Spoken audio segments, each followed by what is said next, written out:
शोक शब्द जीवन में सभी के साथ किसी न किसी रूप में आता है। कभी पिता की मृत्यु, कभी मां की मृत्यु, कभी भाई की मृत्यु, कहीं बहन की मृत्यु, कहीं पति की, कहीं पत्नी की, कहीं बेटे की, कहीं बेटी की। उसका शोक स्वाभाविक है और कहीं न कहीं किसी न किसी रूप में हर एक को गुजरना पड़ता है। जब प्राणी आपसे दूर चला गया है, मृत्यलोक से मुक्ति उसे मिल गई है, तो वह जीव भटकता है।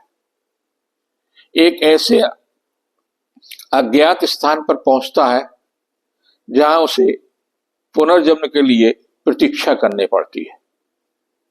और ऐसे में अगर आप शोक करते हैं, मोह करते हैं, तो वो प्राणी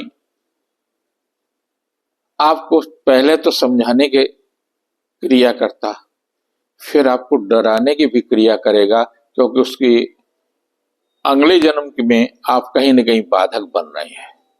तो आप शोक को भगाइए। आपके शोक के भगाने से मुक्ति उसे मिलेगी और आपके घर का वातावरण सही होगा। कई बार कि हम सोते समय छाती पर हाथ रख करके सो जाते और छाती पर दबाव होता है, यानी हृदय पर दबाव होता है।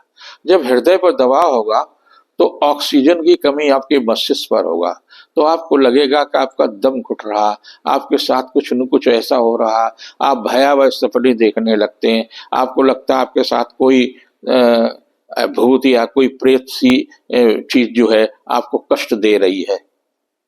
और जैसे आप सोकर उठते हैं तो आपको आपके पास कहीं कुछ नहीं होता। ये ऑक्सीजन की मस्तिष्क में कमी के कारण इस प्रकार की प्रक्रिया होती है।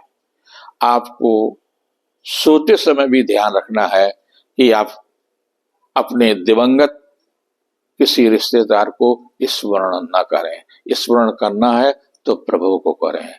आप गायत्री मंत्र का जप करके सोएं। आप शोक को भगा सकते हैं और प्राणी को मुक्ति दिला सकते हैं, केवल आप।